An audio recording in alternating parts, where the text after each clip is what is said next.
Natal, esperando em um Deus que não falha, parte 2.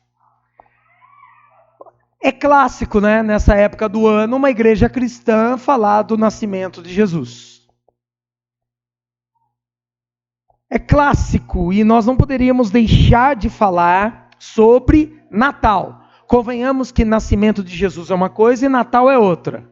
Perfeito? Nem para todo mundo Natal é nascimento de Jesus. Então, aquela ideia da troca de presentes diante de um presépio, as decorações verde, branco e vermelha que ficam penduradas na parede, aquela ideia de já misturar nozes e passas com tudo na vida, decorar a sua casa com neve, eu até hoje não entendo por que isso aqui pra gente.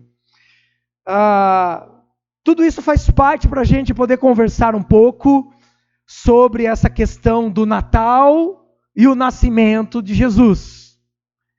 Eu gostaria que você trouxesse à mente todos os sentimentos que você reserva para essa data, as sensações que a palavra Natal traz para você neste momento, para você poder me ajudar aqui respondendo o seguinte: o que é o Natal para você?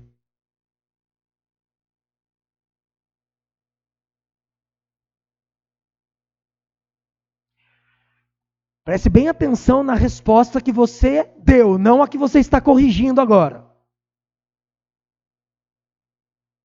Ok? A primeira coisa que veio à sua mente quando eu disse o que é o Natal para você? Porque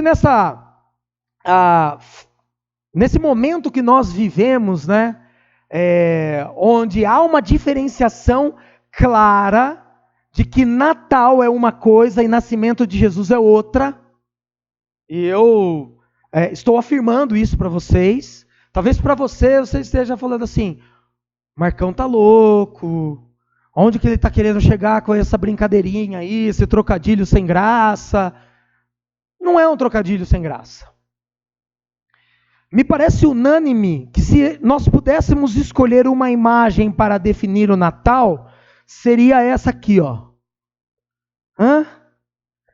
Ai, que bonitinho, né? Eu não sei se isso desperta em você a resposta sobre o que é o Natal para você. Mas aonde você olha, inclusive eu vi esses dias uma imagem do menino Jesus, numa palha lá, num cestinho, e o menininho estava com aquela mãozinha, vocês já sacaram aquela mão, chama sinal da misericórdia, né? O menino Jesus lá, fazendo o sinal da misericórdia. Eu falei, sensacional, né? A gente está falando a representação ali de Deus, né? Recém-nascido já fazendo o sinalzinho de que ele era realmente o escolhido, tal. Talvez era isso que o cara que fez montou aquela cestinha pensou, sei lá. Mas a ideia geralmente vem o que essa imagem quer vender para a gente? Ela quer transmitir o que um recém-nascido nos traz: esperança, serenidade, paz. Mas convenhamos que nesses dias onde o que não é Natal entra pelas portas dos fundos da nossa casa, se você permite o trocadilho, a piada, o que não é Natal é o que mais se tem por aí. O que eu não posso é eu, que sei o que quer dizer o Natal, a importância do nascimento de Jesus e não da comemoração do dia 25 e nem do aquecimento por conta da liberação do FGTS e blá blá blá, para poder queimar e comprar a televisão que você não precisava ter, sabe essa babaquice que rola aí nessa época aqui? Então, que não é Natal, é isso aí que a gente tem, né? Entrando aí nas nossas casas, mesmo que seja subjetivamente, né? Convenhamos que nós e eu estou colocando você nesse pacote, que sabemos o que é o sentido do Natal, biblicamente sabemos esse sentido, nós não podemos ficar bravos Porque alguém que não conhece o que é o Natal de verdade falou uma baboseira sobre o Natal, sobre Jesus. A gente pode ficar indignado, mas cobrar do cara uma postura cristã sobre o que é o Natal, sendo que ele não sabe o que é o nascimento de Jesus, não cabe a mim. Cabe a mim ser cobrado por vocês de alguma forma e eu cobrar vocês. Porque nós somos cristãos e nós é que sabemos biblicamente o que é, o que representa a vinda de um menino lá na Galileia, né? Ou melhor, lá em Belém da Judéia, há 2020 anos atrás. Somos nós que sabemos a importância disso, e é a partir de nós que temos, nesses tempos aqui, a capacidade, a possibilidade de expressar o que é o verdadeiro Natal. Me deixa dar aqui mais ou menos uma definição de Natal, que eu gostaria que nós saíssemos daqui hoje com ela então. Natal é para nós, cristãos, que conhecem biblicamente a importância desse evento, o início principal, ou melhor, o início do principal enredo da história da salvação. Qual é esse enredo? O cumprimento do envio do Deus conosco, que andando entre nós, andando entre os homens, apresentou quem é Deus, apresentou a vontade desse Deus, se entregou até a morte por nós, reviveu e está vivo até hoje, reinando ao lado de Deus Pai. É isso que, como igreja cristã, ou como cristãos que participam de uma comunidade de fé, chamada igreja, é isso que nós comemoramos. Não é o dia 25, não é a troca, as brincadeiras de final de ano, de troca de presentes, não é, não é Natal um momento de esperança, porque para nós já foi concretizada essa esperança vive e reina. Mas como nós não vivemos hoje, dentro dessa consciência de que Cristo Jesus é vivo, eficaz, e tem nos chamado para participar, para coparticipar da sua missão, a gente não pode cobrar de uns caras que nem acreditam nele, que fizeram um filminho malemar aí, sem vergonha, e tá lá no Netflix.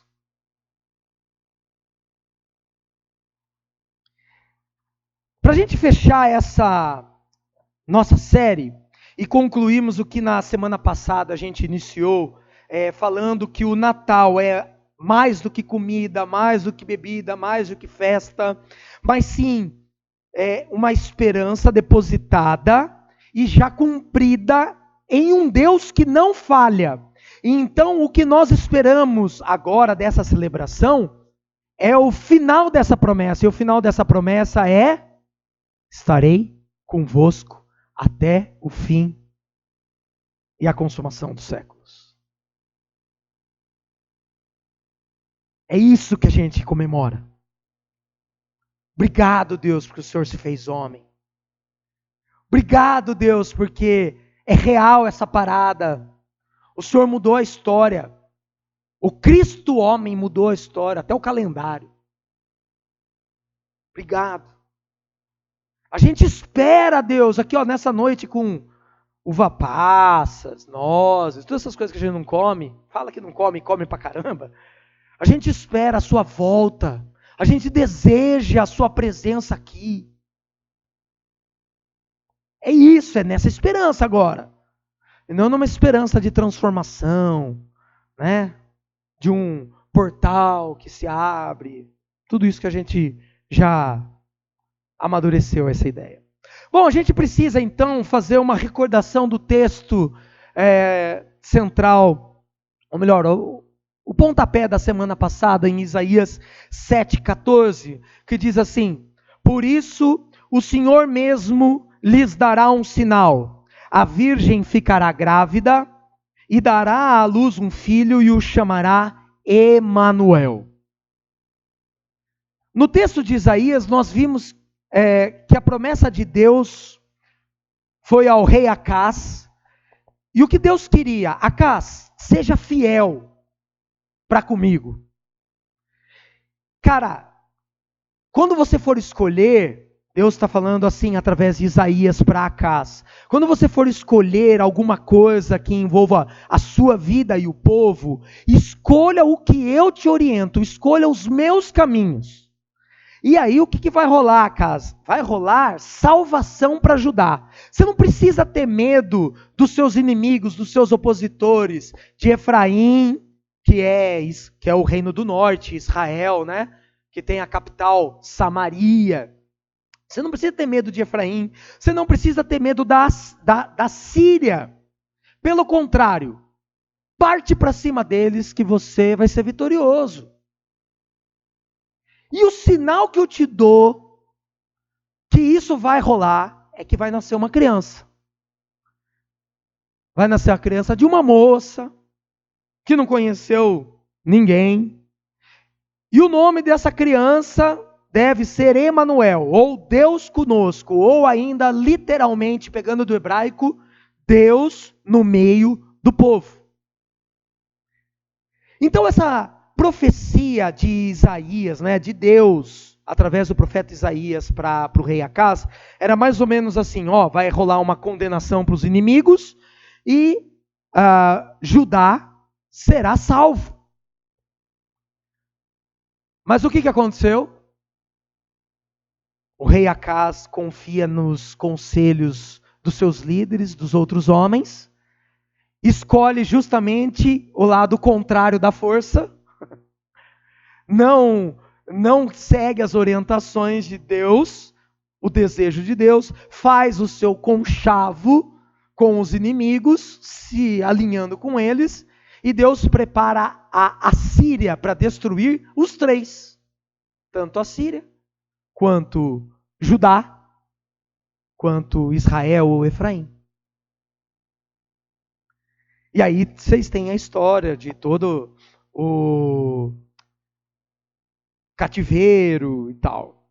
E aí, então, essa profecia de Isaías recebeu um adendo. Olha, Isaías, nasceu outra criança, uma criança sua aí, coloca o nome dele, um nome bem bonito. Qual o nome que vai ser o dele? Maher Salas Hasbaz. Pode pôr o nome do seu filho, Maher Salas Hasbaz. Que quer dizer ataque rápido. Saque rápido. De repente aconteceu o saqueamento. Olha só. Era Deus falando mais ou menos assim para Acás: rei Acás, você prefere dar ouvido aos homens? Rei Acás, você prefere a decisão dos homens do que do Deus conosco? Então, Deus conosco, só que não vai se cumprir nada disso. Vai ficar aí ao longo da história. Foi aí que a interpretação da profecia lá com Isaías ficou 700 anos esquecida, o povo já não mais dava bola para a voz de Deus. Quem era Deus? No momento intertestamentário, né? Os judeus tinham já voltado do exílio, mas eles ainda achavam que Deus tinha ficado mudo para eles. Deus está longe de nós, sentado lá no trono, vendo acontecer as coisas. Quando Ele precisa falar com a gente, o que Ele faz? Nada. Ele já deu a Bíblia, as Escrituras, e a gente tem que ouvir os profetas, e olha lá, porque isso aqui já aconteceu lá atrás, não serve para a gente. A gente precisa fazer o quê? Cumprir com a lei. E assim cresce na religiosidade o quê?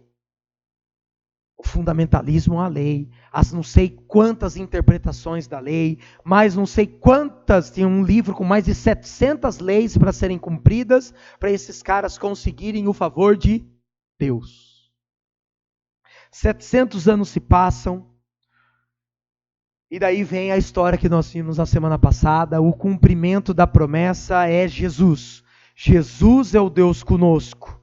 Jesus está na sua missão aqui terrena, que é levar a sua mensagem enquanto caminha em meio ao povo. A sua mensagem é de salvação, de libertação, e no meio desse caminho, os seus opositores fazem um conchavo ali contra Jesus. Ele resolve voltar para Galileia, e vem o nosso texto que está lá em João 4.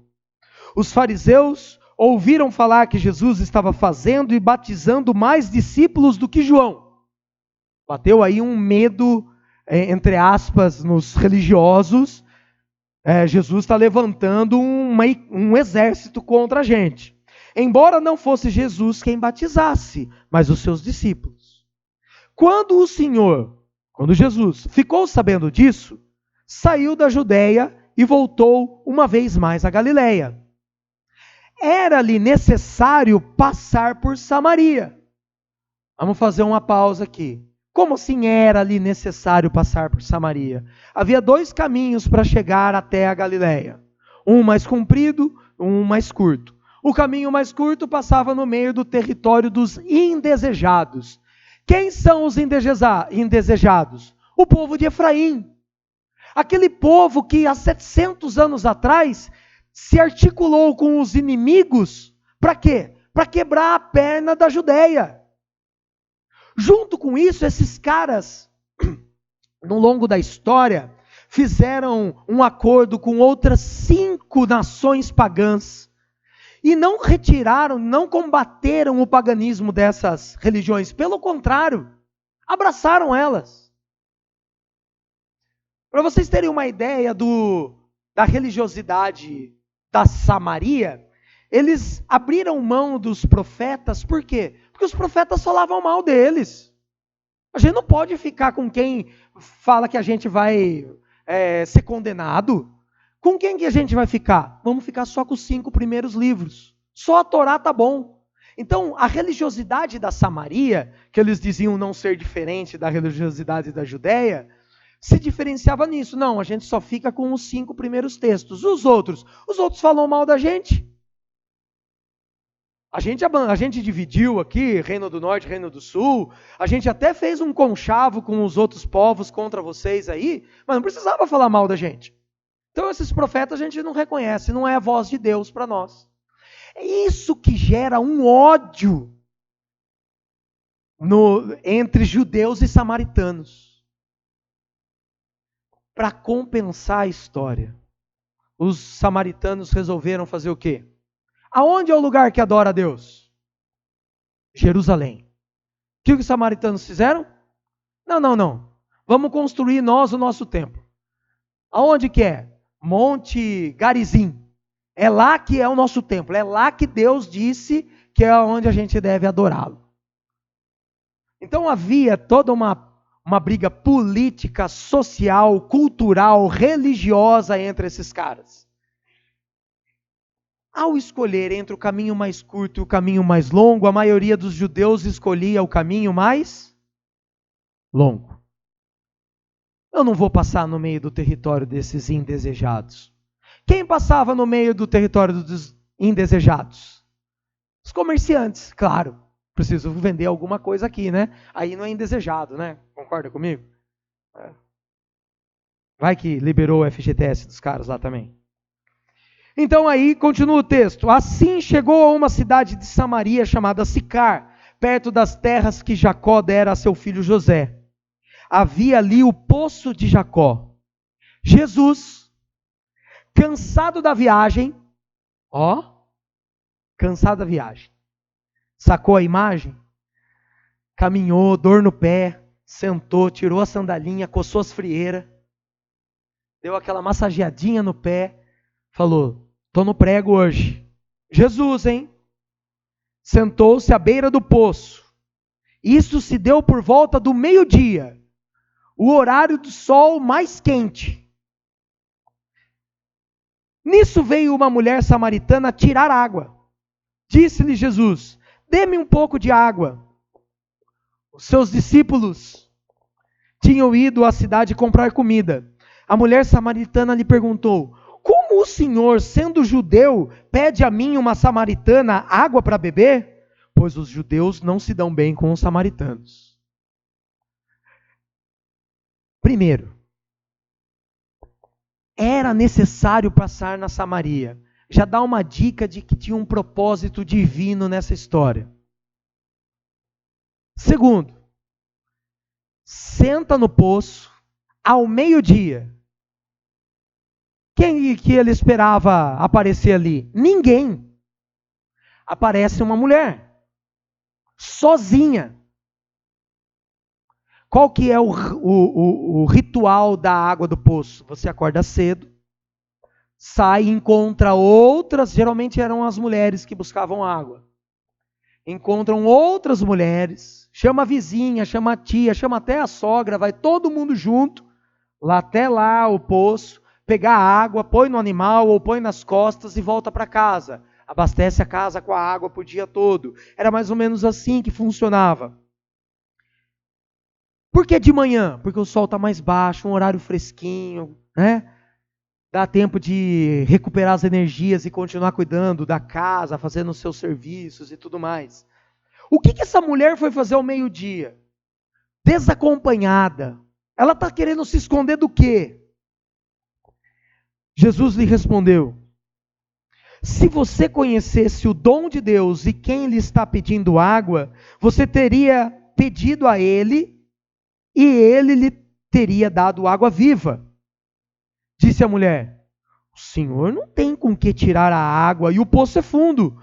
Onde pode conseguir essa água viva? Acaso o senhor é maior do que o nosso pai Jacó, que nos deu o poço do qual ele mesmo bebeu, bem como seus filhos e seu gado?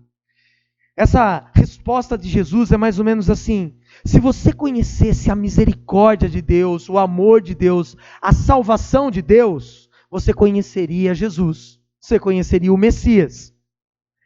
E aí você lhe pediria água e ele lhe daria água viva, que é uma metáfora para palavra, para as Escrituras. As Escrituras são como água viva dentro do homem. E por que elas jorram? Porque é o Espírito quem traz e faz dessa pessoa uma fonte.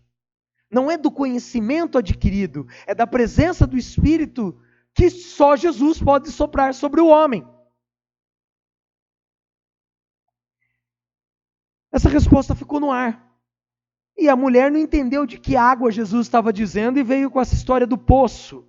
A mulher cometeu 2 equívocos. Primeiro, que ela julgou Jesus um judeu qualquer. Como é que pode o senhor vir falar comigo? Primeiro, que eu sou samaritana. Segundo, que eu sou mulher. E você é um judeuzinho qualquer. Segundo equívoco dessa mulher: senhor, por um acaso você se acha maior do que Jacó? Da onde você vai tirar água? Infelizmente, ela deixou a sua religiosidade extrapolar o seu julgamento. Jesus respondeu: quem beber desta água terá sede outra vez.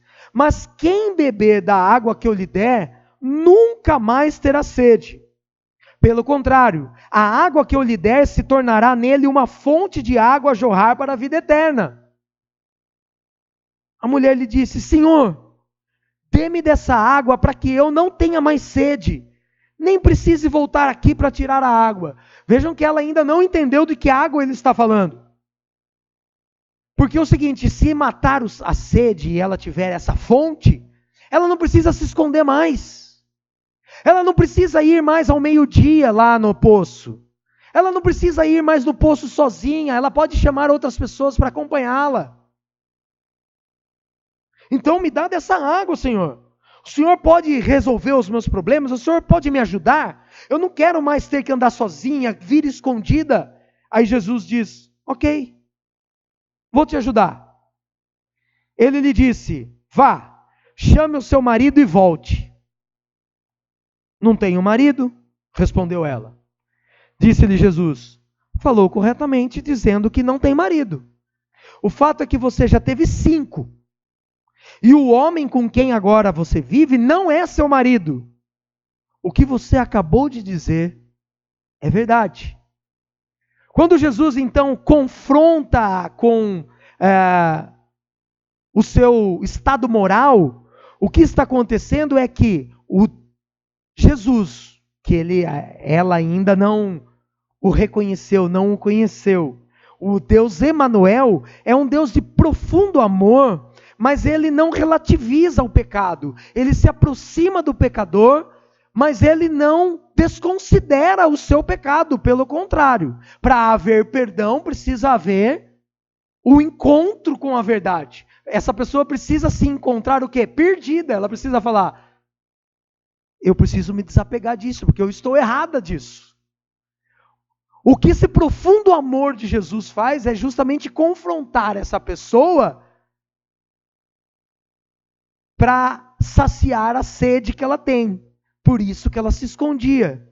O interessante desse texto é que esses 5 maridos é justamente um paralelo com a vida espiritual da Samaria, que teve 5 nações pagãs que influenciaram a sua religiosidade, que decidiu voltar para Yahvé, mas em partes. Vamos ficar só com a parte que interessa. A outra parte a gente deixa de lado. E a gente faz o Natal com o Deus que nos agrada. A gente deixa o Deus de justiça e que fala que a gente precisa andar nos seus caminhos de lado para ficar com o Deus da esperança, com o Deus fofurinha, com o Deus lá da manjedoura, que não cobra nada da gente. Pelo contrário, só nos abençoa, só traz coisa boa para a gente. O saco dele é maior do que o do Papai Noel, em todos os sentidos, para nos aguentar e nos presentear. Deixa o Deus de lado, vamos ficar com o Deus que a gente gosta, que a gente, é o Deus da malemolência, aquele Deus que mamão com açúcar. Vai ser legal ficar com ele. O texto faz um paralelo com essa infidelidade de Samaria. Porque o relacionamento do homem com Deus é matrimonial, é de fidelidade. Deus é a parte fiel e o homem é a parte infiel. É isso que aconteceu com Acás. Por isso o nome da criança não poderia ser Emanuel, e sim Maher Salazar.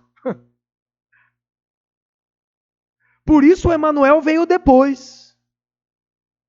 E o que acontece é que o Emanuel veio, está vivo, reina, mas ainda hoje o que a gente faz? A gente continua tendo 5 maridos e esse Deus é o Deus que a maioria das pessoas, não entenda que eu estou falando que você faz isso.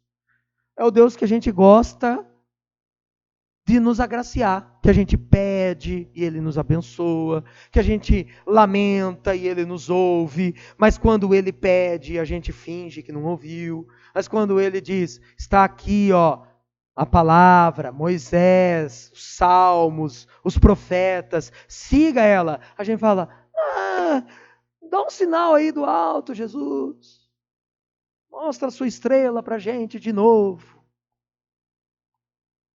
Disse a mulher, Senhor, vejo que é profeta. Aí a mulher já deu uma sapatada em Jesus lá, já jogou de lado a conversa, e vamos lá. Nossos antepassados adoraram neste monte, que é o tal do Garizim lá. Provavelmente da onde eles estavam dava para ver o monte. Mas vocês, judeus, dizem que é Jerusalém, que é o lugar aonde se deve adorar. Aí Jesus olhou e falou assim, você quer mudar de assunto então? Quer falar de adoração? Você acha que uma coisa não tem a ver com a outra? Tá bom. Vamos lá. Creia em mim, mulher.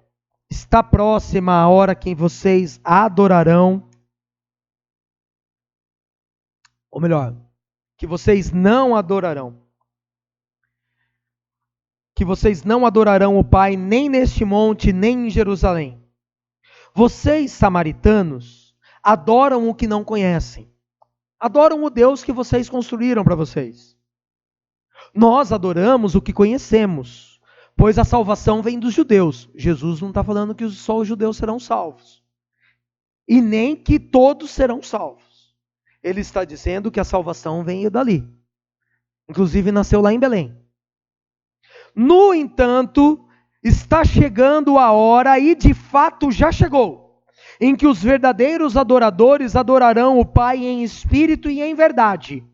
São esses os adoradores que o Pai procura.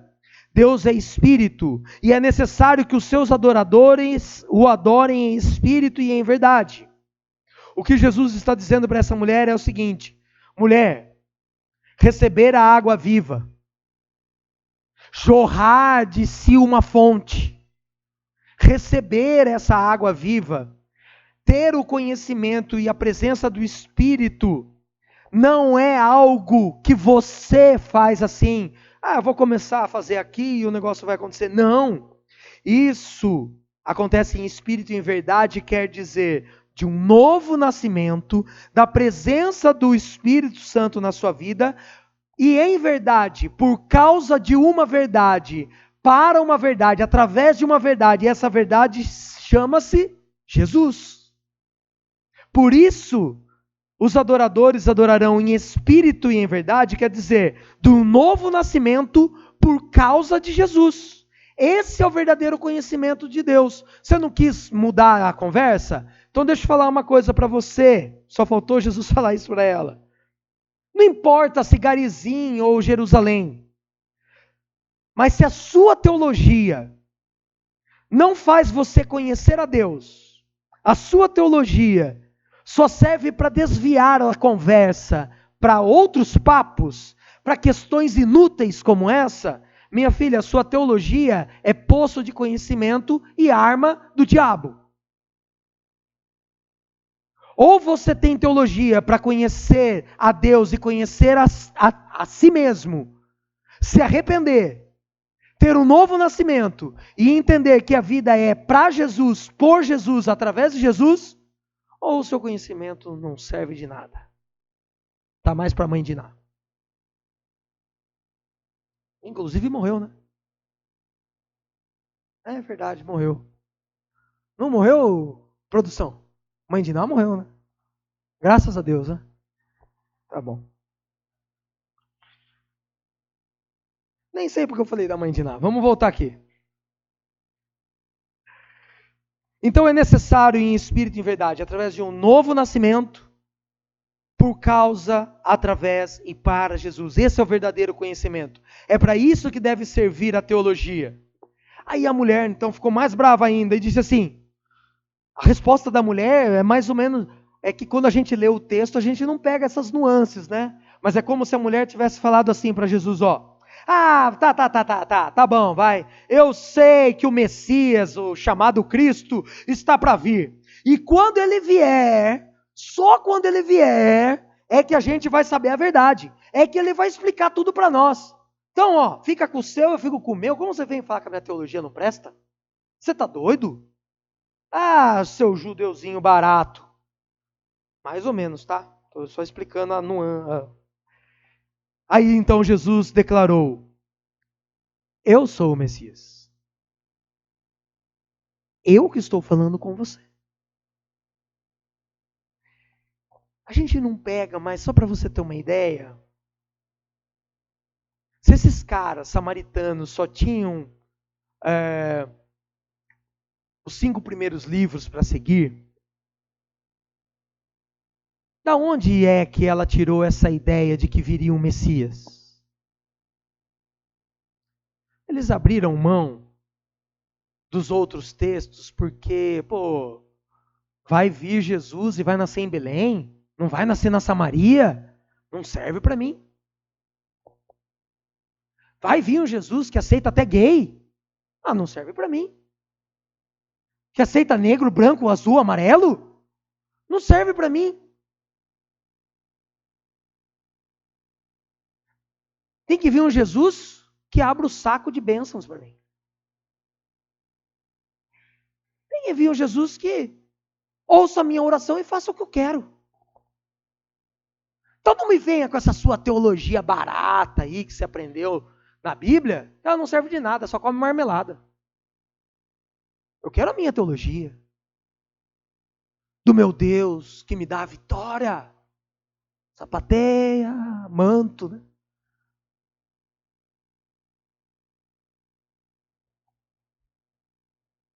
Belo manto, hein, amor?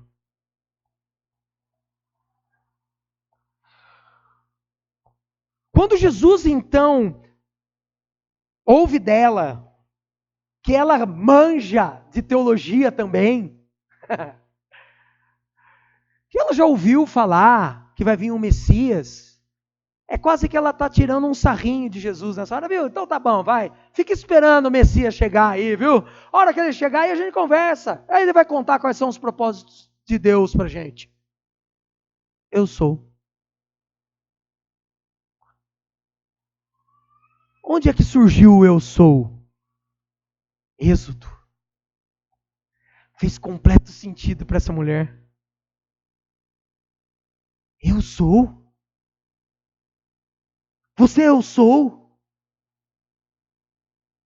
Você é o Deus que eu adoro em Garizim? Eu estou diante de Deus, o Deus único. O Deus que liberta, o Deus que transforma, o Deus que criou. Eu sou. Eu sou.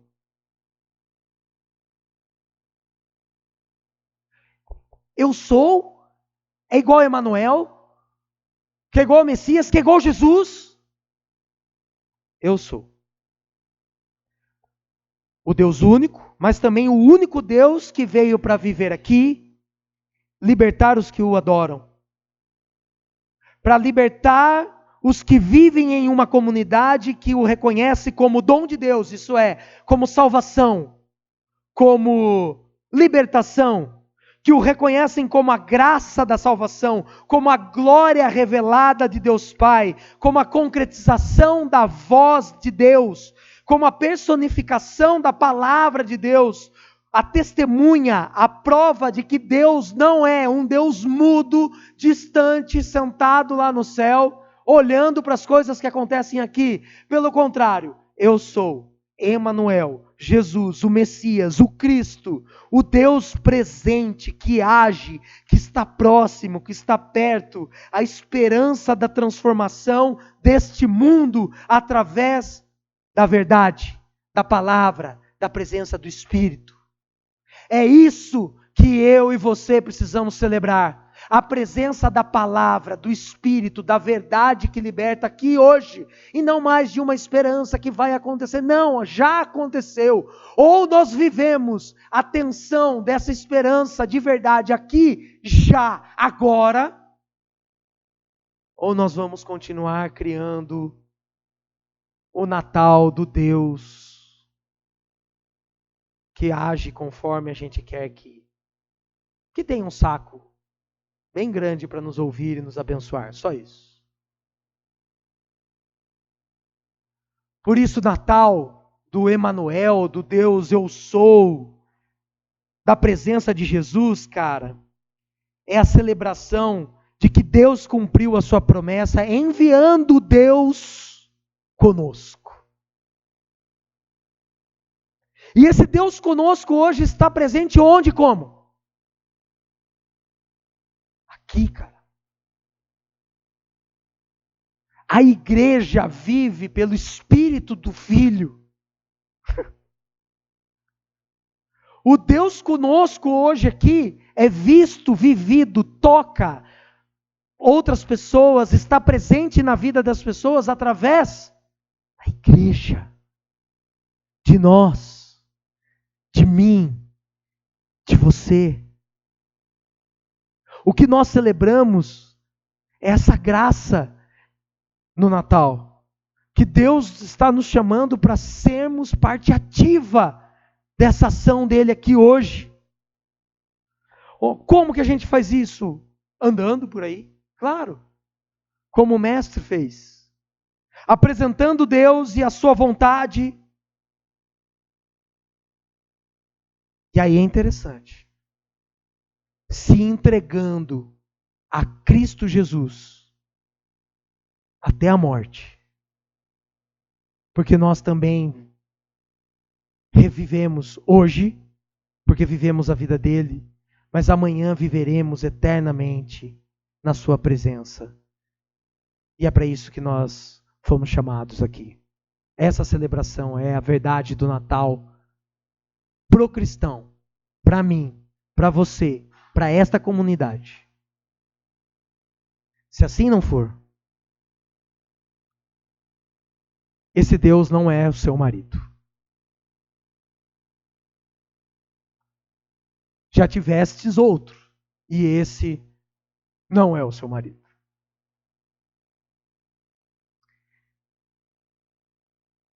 E graças a Deus, esse Deus que nós celebramos está vivo, reina até hoje e para sempre. Quero orar pela sua vida, quero orar pela nossa comunidade, mas em especial quero orar aí pela sua caminhada. Não vou pedir para você, de maneira alguma, se expor, mas eu gostaria de orar pela sua família, pela sua casa, pela sua vida, sejam elas questões de saúde, sejam elas questões de saúde mental, física, espiritual. Quero orar pela sua vida, para que Cristo Jesus esteja presente, sim, mas que as pessoas ao seu redor vejam, percebam e sejam tocadas por Cristo através de você. Então abaixe sua cabeça, feche seus olhos. Se você tem um pedido que toque a um dessas afirmações minhas aqui, do meu desejo de orar pela sua vida, gostaria que você colocasse a Deus nesse instante, talvez colocando o nome da pessoa a qual tem sofrido ao seu lado, talvez a sua própria vida, a sua casa, sua família. Talvez que você até repita essa oração aí em voz baixa no seu coração. Deus, que o teu filho viva em meu coração. Que o teu filho viva no coração de cada um aqui. Deus, que o teu Espírito me use. Que o teu Espírito use a cada um dos meus irmãos para abençoar, para cuidar daqueles que estiverem ao nosso redor. Que o teu Santo Espírito haja em mim, curando minha mente, meu coração, as minhas doenças que me limitam, bem como daqueles que compartilham do mesmo teto que o meu, daqueles os quais eu tenho ido servir, abençoar, cuidar. Deus, que não sejam as minhas mãos, nem o meu tempo, nem o meu dinheiro, seja a tua presença somente. Jesus, me dá um coração que reconheça a tua presença, reconheça o teu chamado à minha vida, e eu responda, vivendo de forma que te agrade, vivendo dentro da tua vontade, sendo fiel à tua presença. E assim, Cristo Jesus seja o Deus da minha vida, Senhor do meu tempo. Seja Deus conosco. Pai amado, que esta igreja seja realmente a tua presença aqui, através de cada um dos meus irmãos. Ouve, ó Deus, o clamor do teu povo. Todos os nomes, todas as dificuldades, as injúrias, as felicidades colocadas diante do teu altar. Clamamos, ó Deus, que o Senhor nos dê fidelidade para vivermos Cristo Jesus aqui. Para vivermos o Emanuel aqui. Abençoa a família de cada um de nós, abençoa esta família da fé e vem fazer a tua vontade. E que nós tenhamos a certeza de que tu és um Deus de amor, que todas as coisas que o Senhor tem feito têm um propósito, sim, um propósito maior em nós, para que Cristo Jesus seja exaltado. Tu és um Deus que não falha. Nos ajuda a ver isso, Deus. Nos dá esse olhar, esse coração. No nome santo de Jesus que oramos. E consagramos a nossa vida no teu altar. E os nossos pedidos, ó Deus, diante do Senhor, nós depositamos, pois sabemos que o Senhor virá fazer a tua vontade. Nós queremos que o Senhor nos use assim. No nome santo de Jesus que oramos. Amém, Deus. Amém. Olá, pessoal, tudo bem? Você pode abençoar muito o nosso ministério fazendo o seguinte: se inscrevendo em nosso canal, deixando o seu joinha aqui embaixo, comentando e compartilhando essa mensagem com outros. Vai abençoar muito o que nós temos feito aqui e vai fazer com que outras pessoas possam ser transformadas pelo amor de Jesus através da mensagem do Evangelho. Deus abençoe, obrigado, que Deus cuide de cada um de nós.